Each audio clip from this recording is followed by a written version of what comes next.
Hello and welcome to our podcast. I'm Dani, and today Great.com talks with Janet Jobson, the CEO at Desmond and Leah Tutu Legacy Foundation. If you haven't heard of it, they are preserving Tutu's legacy by growing and facilitating powerful and courageous voices of uncompromising bravery in the world. If you're new here to this podcast, remember to press subscribe on YouTube or in your podcast app. Hi, Janet, and welcome. Hi, Danny. Lovely to be with you. It's a pleasure. I feel it's really a special pleasure to me whenever we can talk about history, especially history preservation and how we can use it in our favor to foster better futures, right? And I think in your case, we are talking about such a pivotal moment in world history. I don't believe that we would be able to achieve the level of change that we have without what happened in South Africa, without learning from the examples of South African leaders. Absolutely. And Desmond Tutu, it's definitely a name that we need to remember. And it's good to have a foundation that talks about his legacy and both Leah's legacy as well. She was not just a life partner, but she was a partner in this fight, in this battle, and also a huge, huge name. So could you tell us more about their history, about the principles that they had? I'm trying to give away a little spoiler here, but I think it would be important to hear it from you and hear with more detail. Yeah, that'd be wonderful to share. As you say, two extraordinarily iconic human beings. But one of the things that I think is so special about them is that they came from very humble beginnings. So Desmond Tutu grew up in a pretty impoverished community.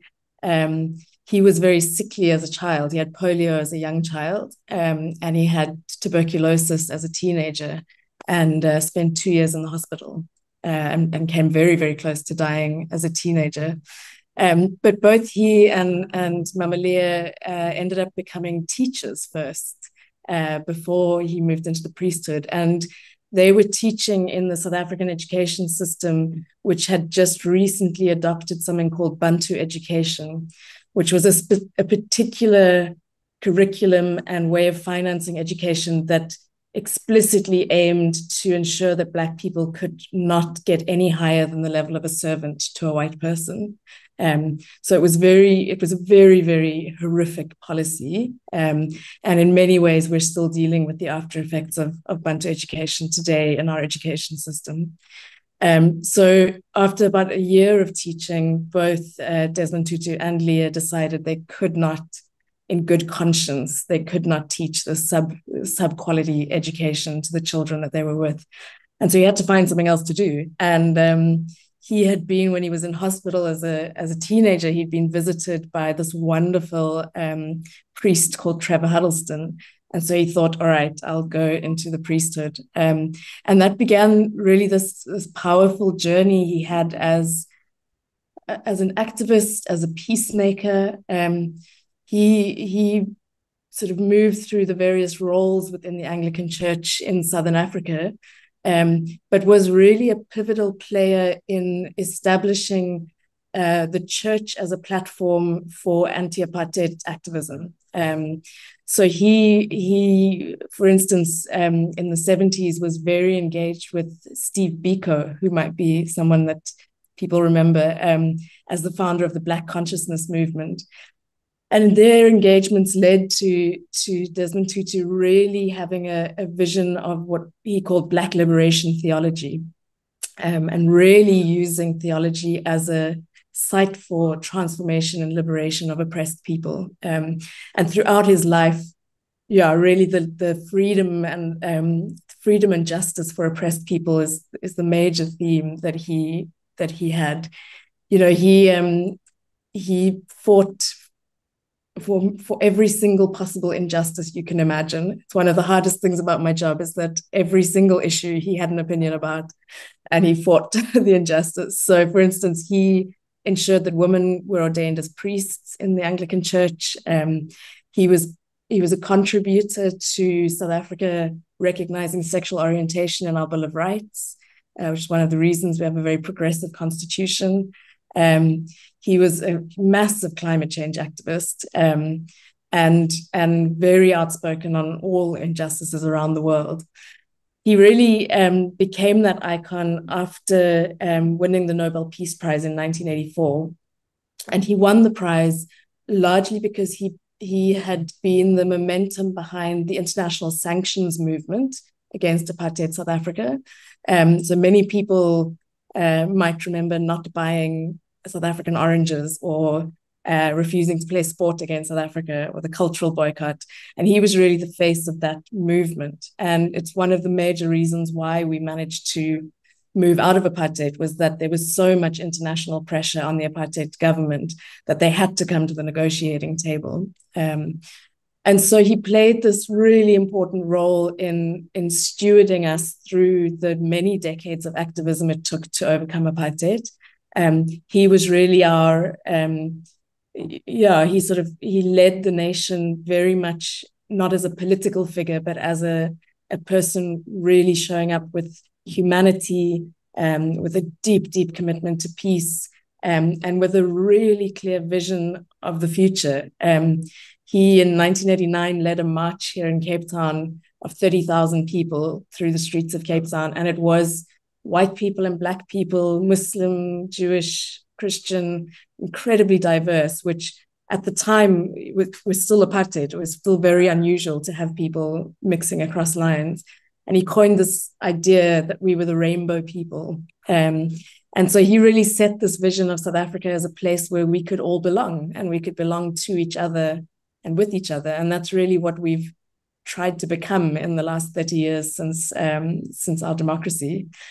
Maybe one last thing is that he played this very important role of chairing our Truth and Reconciliation Commission. And that was a really important process of, as you say, storytelling and memory work, to make sure that we as a country understood what had been done, and what the extent of the violations that apartheid had created. I think that's a good summary. I think that's a wonderful summary, and it really gives us a broad perspective of, the magnitude of his ideas, and he's willing to work to change things, right? I think he has an absolutely beautiful life legacy. And I'm gonna use this last bit that you mentioned, because I think it's a good hook to think about how hard it is to really overcome oppressive moment in history, oppressive society, oppressive government. I think we need to really reconciliate with what happened in the past, to think about what could be our future, what we want our future to be. And with that in mind, I keep thinking about the foundation, when it was really created, and what was the idea behind it. Could you tell us about it? It was, I think, around 2011, right? So how did it happen, and what was the main mission behind it? Well, Archbishop Tutu realized there needed to be a vehicle for his work to continue once he'd retired from the church and retired from public life. And so the foundation was set up so that he and Mrs. Tutu could both continue to do their work and be supported to do it. And for quite a while, the foundation really acted as his private office, so really facilitating his work with the elders, his work around the world.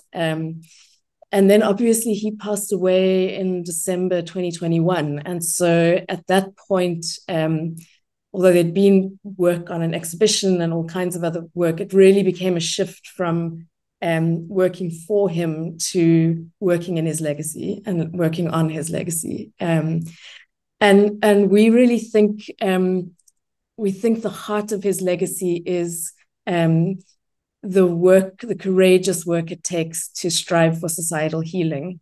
And we think about that as we think about three ways he showed us how to do that. The work of reconciliation, as you say. So the work of telling our stories, of naming the wounds of our societies, of trying to find each other across divides of race or class or gender or geography or lines of discrimination.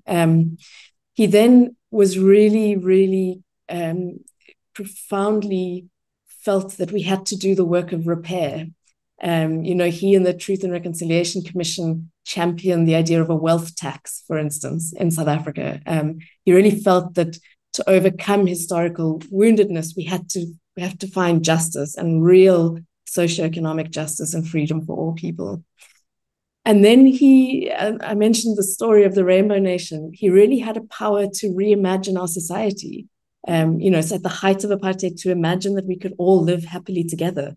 It's quite a radical idea. And so he had this ability to really create a vision of a society that was profound and beautiful and that we could all believe in. And so we tried to do work on the question of societal healing, thinking about those models around what does it take to reconcile, what does it take to repair, and what does it take to reimagine who we can be together.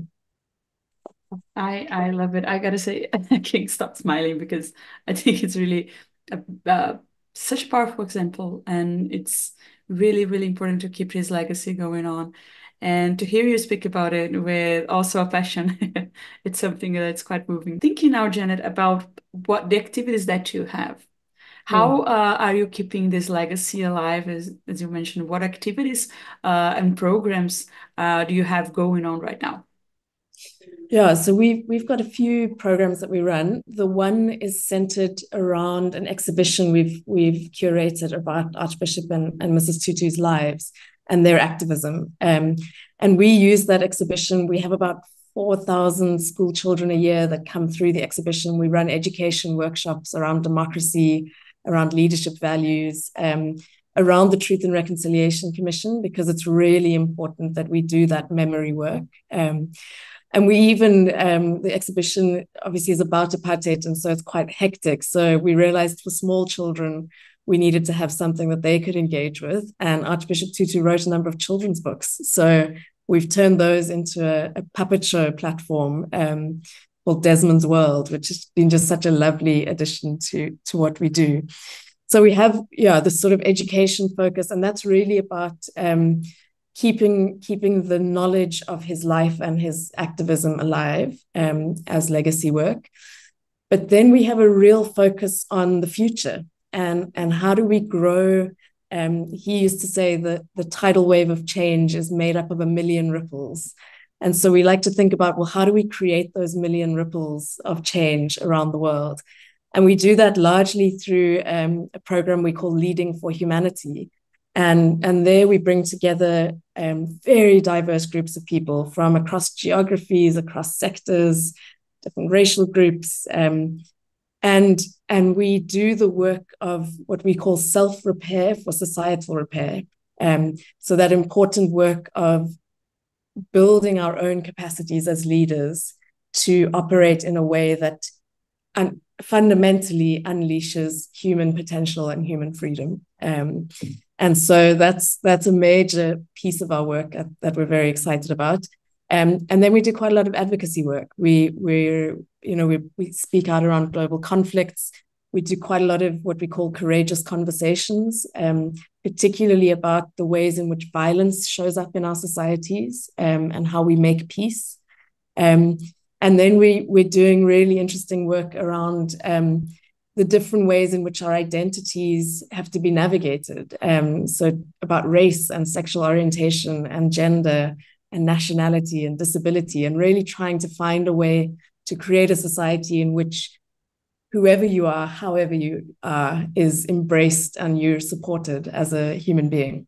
And really we see that as one of his fundamental principles and values is something called Ubuntu, which is a Southern African concept, which in its most simplistic form means I am because you are. I am made up of my relationship with other human beings.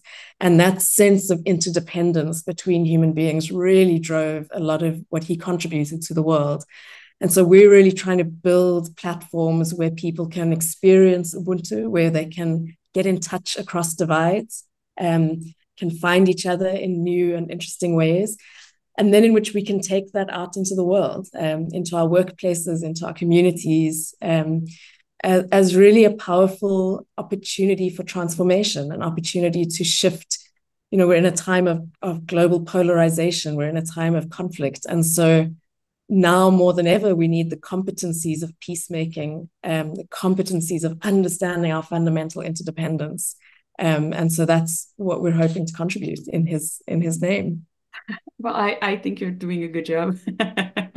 I'm telling this from the research I did, but I would very much love to be engaged in one of these conversations because I think they're also about critical thinking, right? I mean, Absolutely. it's about reflecting and thinking of different perspectives and putting them all together. So I strongly believe that this is a good path for all of us to follow on, to march on. Janet, I'm gonna tell people to go to your page as well, so they Great. can get in touch with you guys and learn more about the activities that you have, where you're located, about Desmond and Leah, and the web page is tutu, tutu.org.za. We're gonna add the link in the description of this episode, and I think it's a good source, or at least a good starting point to learn more about things that we are talking here today. Now, moving to just a slightly different perspective, Janet. I like to think always that organizations face more challenges than we see, right? And in your case, I believe they might be more particular than other organizations that we have interviewed here. So, what would you say that right now are the most like pressing issues that you guys are facing to keep your activities going? Yeah, I mean, I think the one philosophical issue is just trying to embody such an extraordinary human being in our work, and trying to really be sensitive about how we continue to keep his voice of real moral courage alive in the world. Um, and then obviously that takes resources. And for all of his good qualities, he was not a particularly good fundraiser. So we're in the process of really trying to build out a state of funding that can secure the legacy so that generations of people can engage with this extraordinary example. And so that's something I spend a lot of my time worrying about. Well, I mean, the man could not be all, right? Exactly. Cut him some slack. But then, Janet, since you are more invested in it, what would be the most meaningful ways that our listeners or everyone else watching us right now could get involved, could help you guys moving forward? So I think the one very easy thing would be to sign up for our newsletter. We're really trying to create a global community that's engaging with this kind of thinking, and really trying to spread Ubuntu and courage around the world. Obviously, we'd love any donations anyone wants to make. There's a link on our website that you can go to make donations, and really every small contribution matters. Every small amount is another school child we can bring through the exhibition, another workshop we can run. And so that's really wonderful. And then we've got quite a few programs that are coming online this year. And so keep your eyes open. I think there'll be lots of opportunities to engage with the legacy of Desmond and Leah Tutu. Wow, I'm looking forward for that. I'm definitely following you guys more now. Janet, thank you so much for joining us today. This was a really wonderful conversation. Thank you for having me. It's been great. It was a pleasure. And for everyone listening or watching also, thank you so much for staying with us for one more episode. And remember, if you like this episode, press subscribe on YouTube or in a podcast app, because that shows the algorithms that this is an important conversation and we can spread the word about the importance of the Desmond and Leah Tutu Legacy Foundation. If you liked it, get involved. If you want to learn more about them, get in touch and help out if you can, all right? Bye, and I see you in the next episode.